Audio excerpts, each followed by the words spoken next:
Welcome to the Rare History Channel. Top 10 times inventors failed. Without inventors, we wouldn't really have anything but ourselves and our basic behaviors. Invention is the backbone of progress. It's how culture evolves in the place of our now mostly superfluous biological evolution. But for all the inventions that made it into popular use, hundreds of times more failed along the way. Here are 10 times the world's best inventors utterly failed. Number 1. Alexander Graham Bell, the Cygnet. Alexander Graham Bell is most famous for creating the first working telephone as well as the first telephone company, the American Telephone and Telegraph Company, AT&T. But the inventor also tried his hand at a number of different fields, with mixed results. One of the most mixed is his giant tetrahedral kite, the Cygnet. The Cygnet, meaning little swan in French, was a 40-foot-long plane built from thousands of tetrahedral cells meant to catch and trap the breeze. At 2,000 pounds, it seemed destined to fail. Although it did actually manage to take a pilot off the ground, it was nearly impossible to maneuver and ended up crashing. Bell later developed better designs, culminating in the famous silver dart. Number 2. Thomas Edison, the kinetophone. Thomas Edison was a brilliant inventor who gave the world the light bulb and the phonograph, and much of our motion picture technology. More on this a little later. He also helped systematize invention by applying the scientific method and collaboration to the process, which helped change commercial inventing forever. He also thought movies would be watched alone, standing, bent over, and peering into a dark, clanking machine. The first machine, called the kinetoscope, was one of the first motion picture viewing devices. It essentially wound meters of film images next to each other and flashed them at the viewer in rapid succession. However, the film was stored in a large box that the viewer had to bend over and stare into uncomfortably.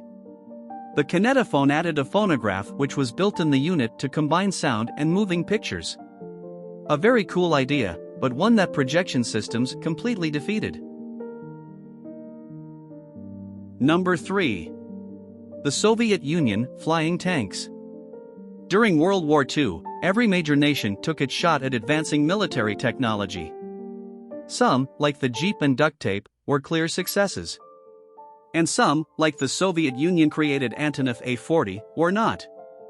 The A-40, or Krylya wing tank, was a Soviet tank with detachable glider wings so the tank could fly, towed by another plane, and then glide onto the field of battle, ready to go. Or not ready, as the tank was just too heavy for any wings they could design. To compensate, the Soviets stripped the tank of any weight they could, which meant ammunition, fuel, guns, and even headlights. The tanks, now not so deadly, were still too heavy. The project underwent only one flight, and it was not quite successful enough to warrant the program's continued existence. Number 4. Nintendo, the Famicom. Nintendo is one of, if not the most recognizable names in video games today. They've created countless hit games and systems, and since their smash hit, the Super Nintendo, even their flop consoles have still sold millions. It's hard to believe, then, that before the NES, they put their first home console, the Famicom, on the market, and it failed miserably. The Famicom was meant to compete with the popular Atari 2600 and ColecoVision, and in theory, could have done it. The problem was that the chipset inside the Famicom was broken, a faulty circuit caused games to freeze often, and Nintendo was forced to recall all Famicoms during the critical holiday season. Luckily, after a few tweaks, as well as brief forays into home computing and arcade machine, Nintendo released a reworked version of the Famicom, known as the Nintendo Entertainment System, or NES. Number 5. AT&T-The Picturephone. Skype, Zoom, FaceTime, and dozens of other audio-video calling services exist, and many see habitual use from millions of people each day. The idea of video calling to talk to another person as face-to-face as possible seems like a no-brainer.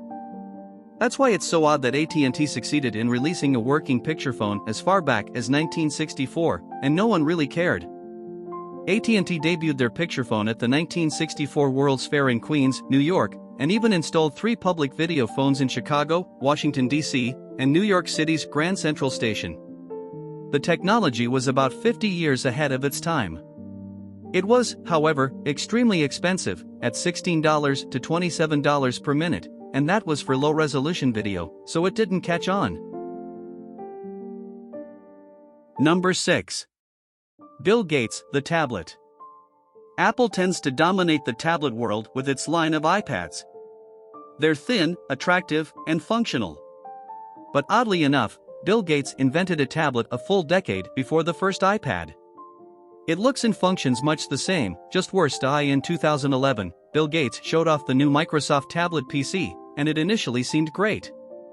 It ran Windows XP and, compared to desktop PCs, was light, slim, and portable. But that was its fatal flaw, it simply tried to be a smaller PC.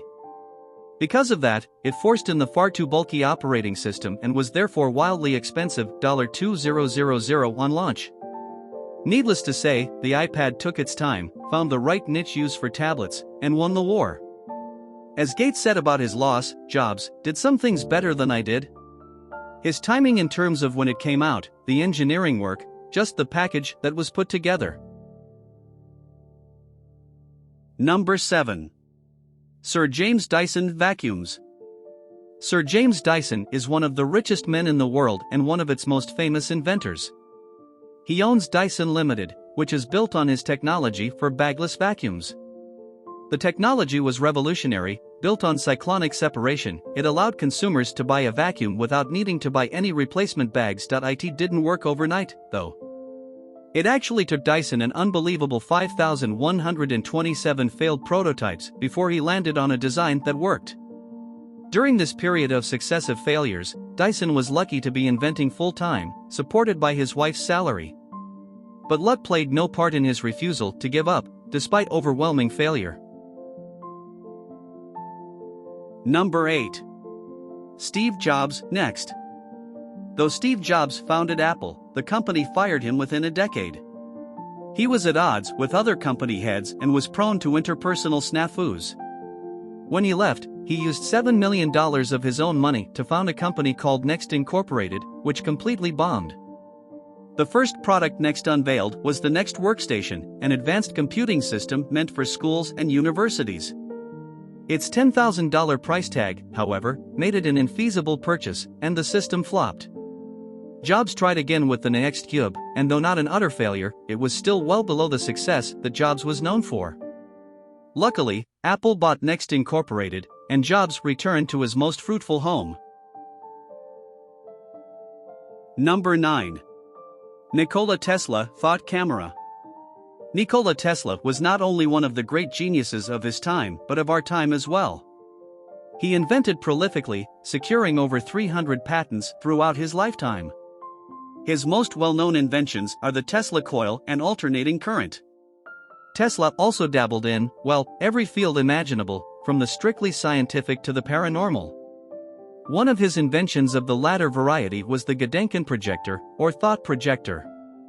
Tesla said of his idea, "I became convinced that a definite image formed in thought must by reflex action produce a corresponding image on the retina, which might be read by a suitable apparatus."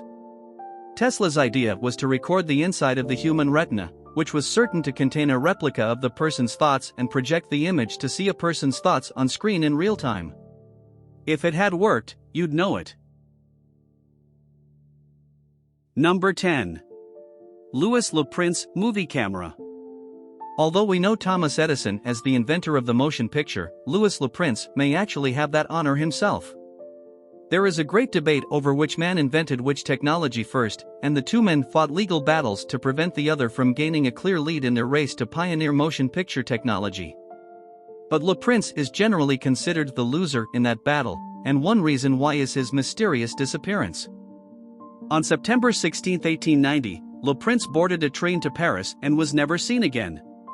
Naturally, rumors began to spread as to what happened to the inventor. One intriguing, though unlikely, theory is that Edison had Le Prince assassinated to remove his competition.